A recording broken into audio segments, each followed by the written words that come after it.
And that, ladies and gentlemen, is quite possibly the crux of my problem.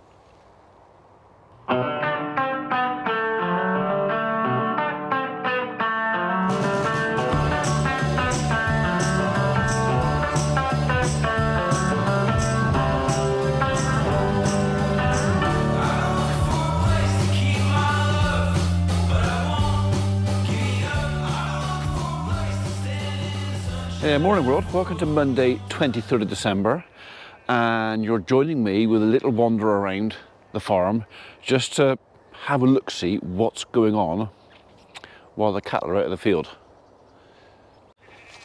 I've actually come over to this corner of the golf course to see if we still have a trail coming through here. We have an issue, as you're aware, with TB. And I sincerely believe that issue has got something to do with Mr. Badger. Although, I was expecting to see a bit more activity than that through there. A more worn path, shall we say. So, I'm not sure if he's come in that way. But in this bit of woodland here, there is a small latrine. So someone's definitely marking a boundary or their territory in there. And it's not the only one on the farm.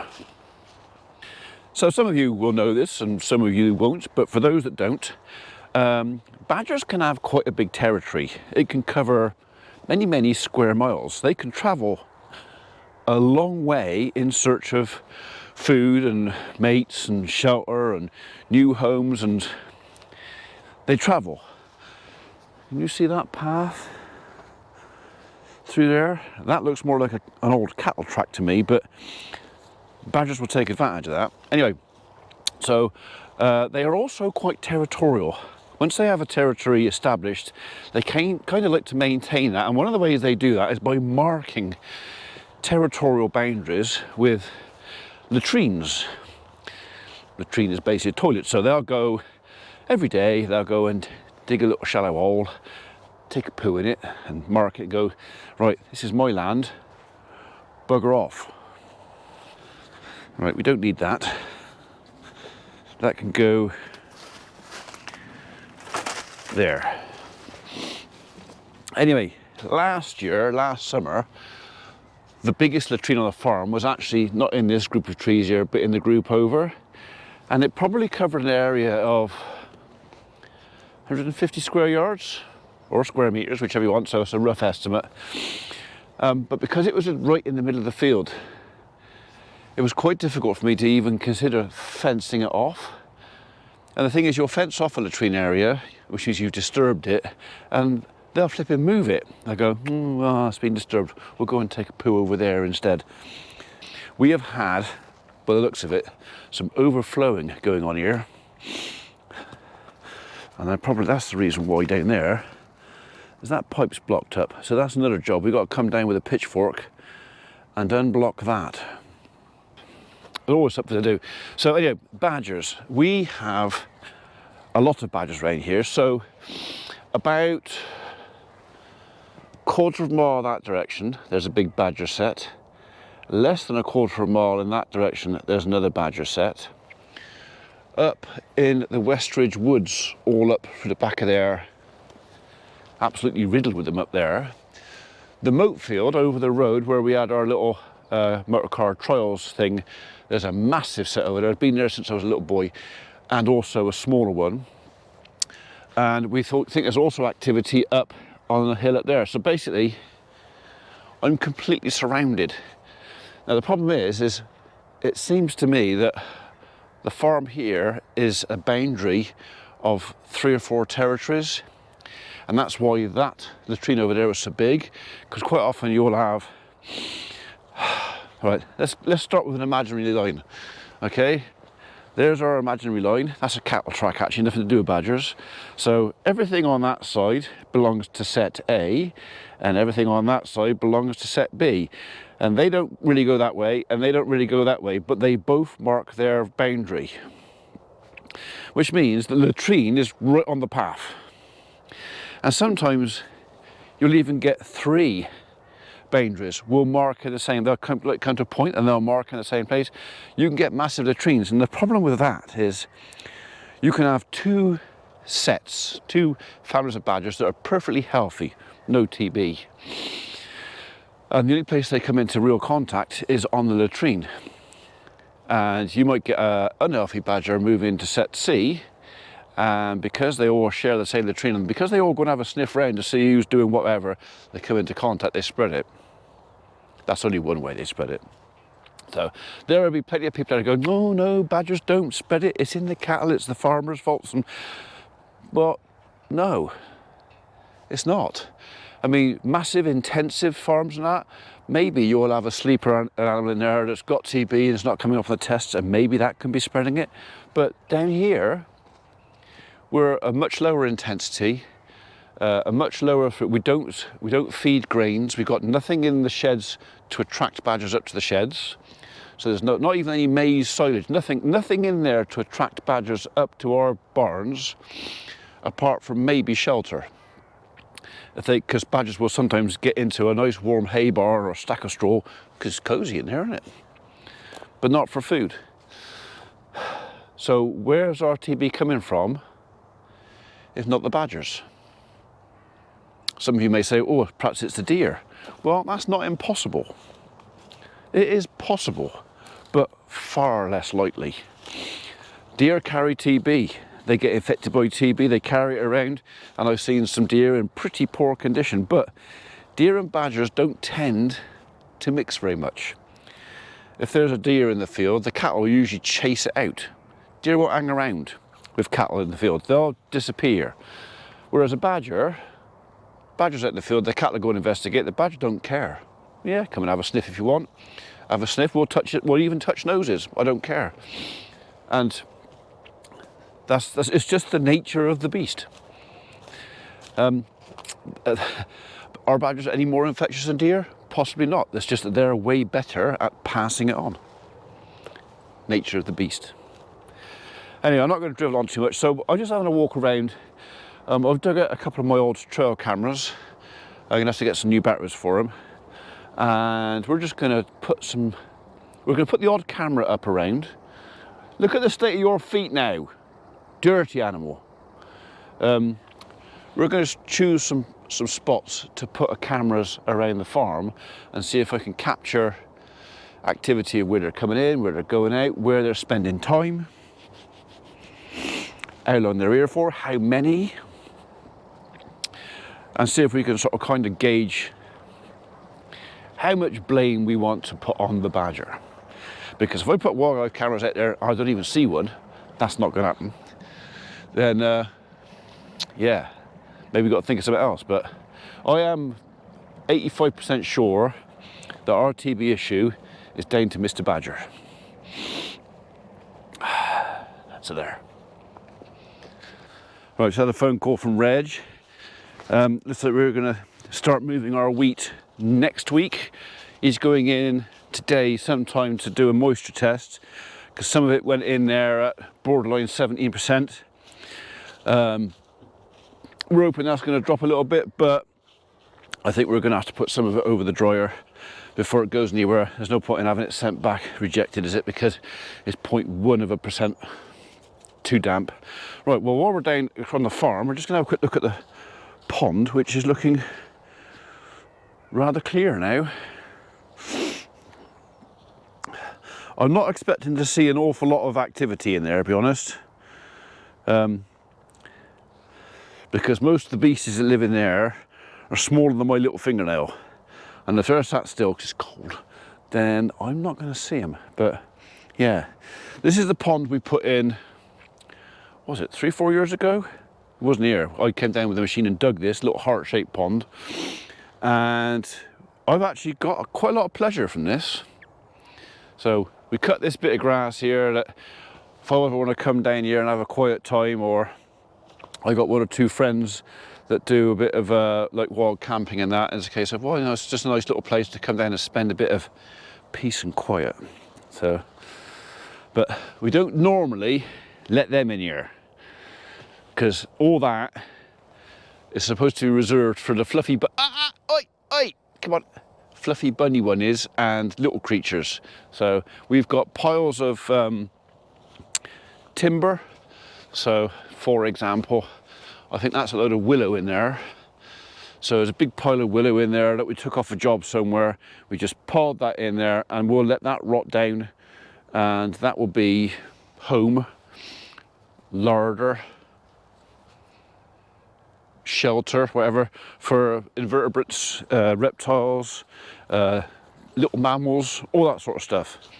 So yeah, this is a little bit of the farm we've kind of reserved for wildlife, while keeping the option of being able to enjoy it a bit ourselves. So you more piles of wood in there. That's been there, that's breaking down lovely, that is, in there. And looking at the flat ground all around it, I reckon that's full of rabbits. And I think the dog agrees. Oi, come on, leave them alone. Safe haven in here.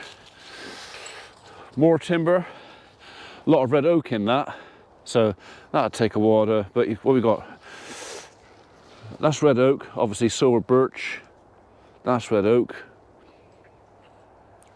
Cherry.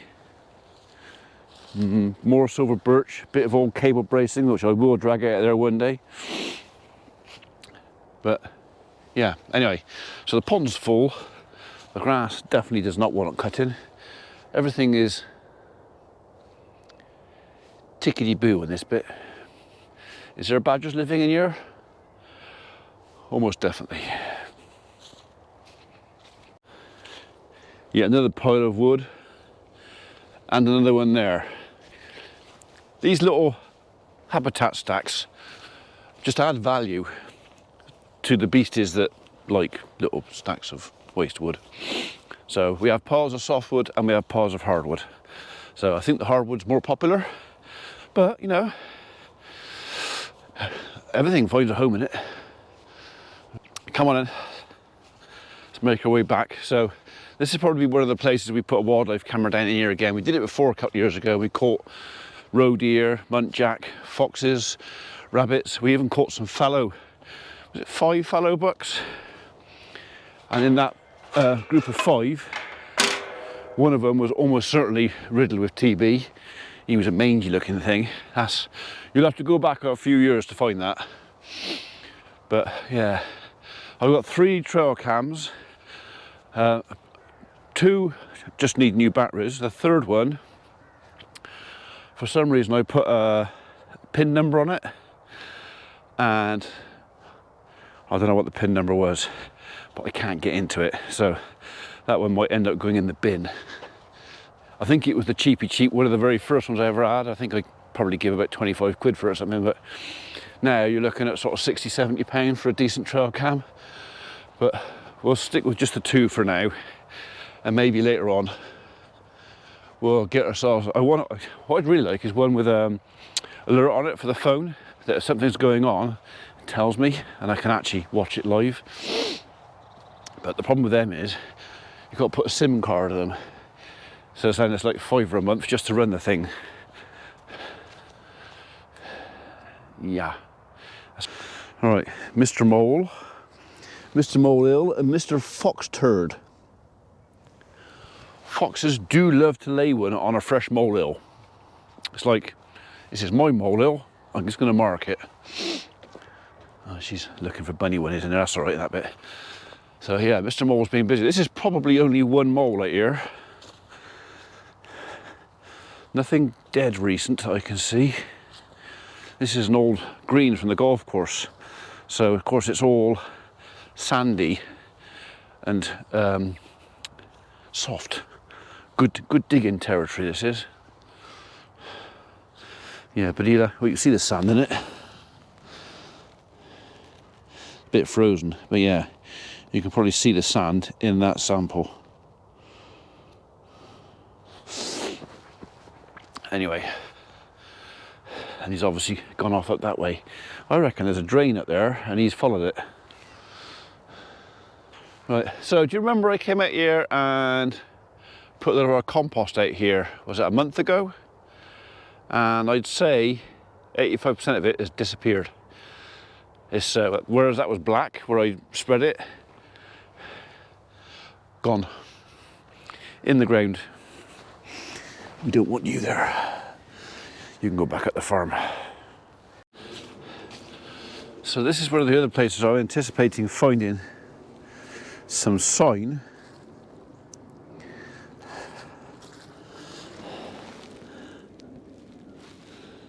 There's a paw print there and there, but the thing is, that could be badger.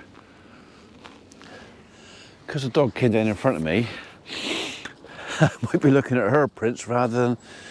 She's got 4 toes, badger's got 5, but the thing is, the ground's quite hard there, so it's not really imprinting. But it is busy out there. There also seems to be a bit of traffic coming through there as well. Under there, and is he coming through there and round that corner? Possible.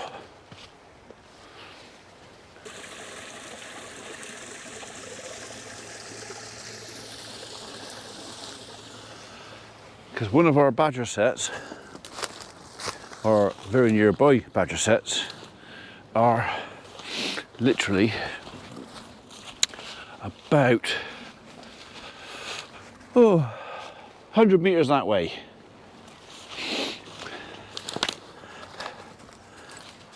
Looks like we've got some pigeons roosting in here. This little hollow dug out of there, I dug that out of there when I was a teenager. I actually built a hide in there. I used to come down here and shoot the pigeons. So this is called Bluebell Wood. Although I used to call it Ian's Wood when I was a boy because I used to spend a lot of time down here. So literally sitting in my little hide, I had a car seat out of a Morris Marina, I think it was, a seat out of. In there, so I could come down and sit there quietly and literally just ping the pigeons out of the trees. I loved pinging pigeons when I was a kid. So, yeah. But there's not an awful lot of sign over there, is there? Of a track. Maybe across there. And up there. So like I said, I'm just looking to see where I can put trail cams. Something's been scrubbing up and down the bank there, including that dog. But maybe I'll put a camera on one of these posts facing that way and see if we can pick something up. I don't know, I think it's just going to be an experiment, just sort of moving it around every few days and seeing what we can find. Be interesting to see what's moving around the farm at night anyway, so, and in the day. Because while I'm not here, there'll be muntjac and roe deer and foxes and all sorts roaming around in here. So I'm sure some of you'd be interested to know what's going on. Psst, come on, that's the neighbour's land, not mine. Come on, come here. Wait, come on. You're trespassing. Thank you. Thank you.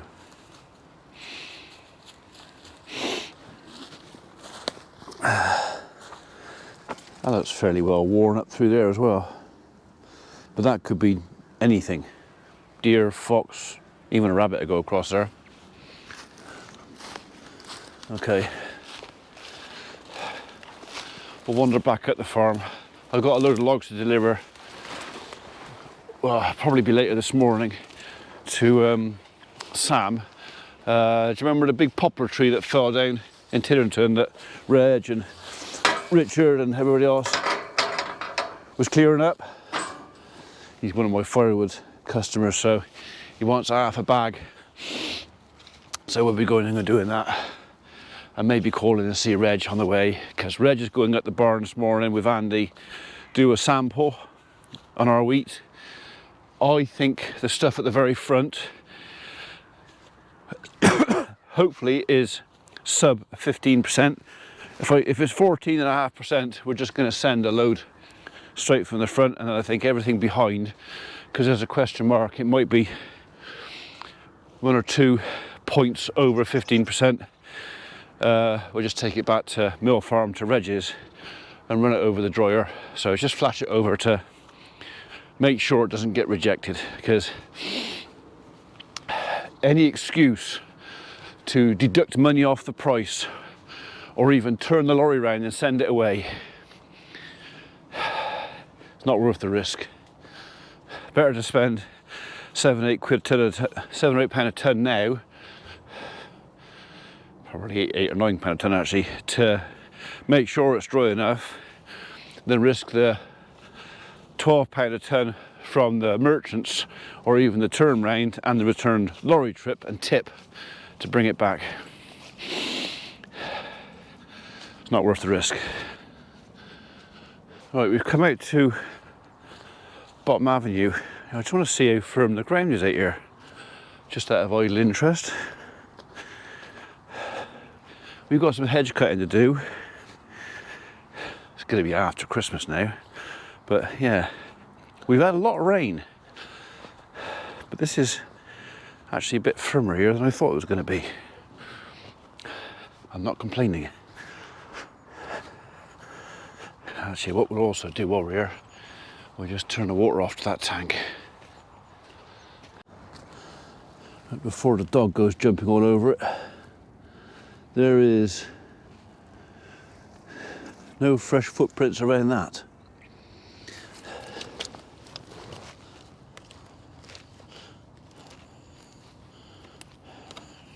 That's one.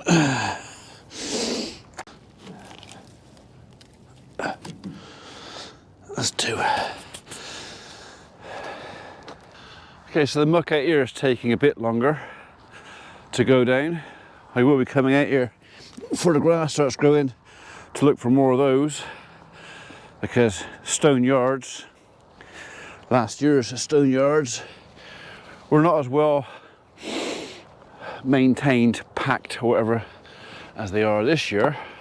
I'm hoping to have a lot less of that this year, but yeah, there's a noted difference in colour between this field and that one from out the house. This is definitely darker. On the few days where it's been sort of over 10 degrees C and the grass has woken up, it's definitely been taking some of this up. So yeah, hopefully we'll get a decent cut of grass off this next summer, or plenty of grazing for the cattle. Someone's only just realised they've been missing out on a walk. Were you asleep in bed or something? Were you? Were you asleep in bed or something?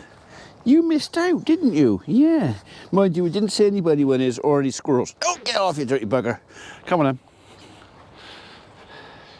All right, for the dog's benefit, we'll walk back down the field and back up again, so she's at least had something then, hasn't she? Hey, you was caught napping.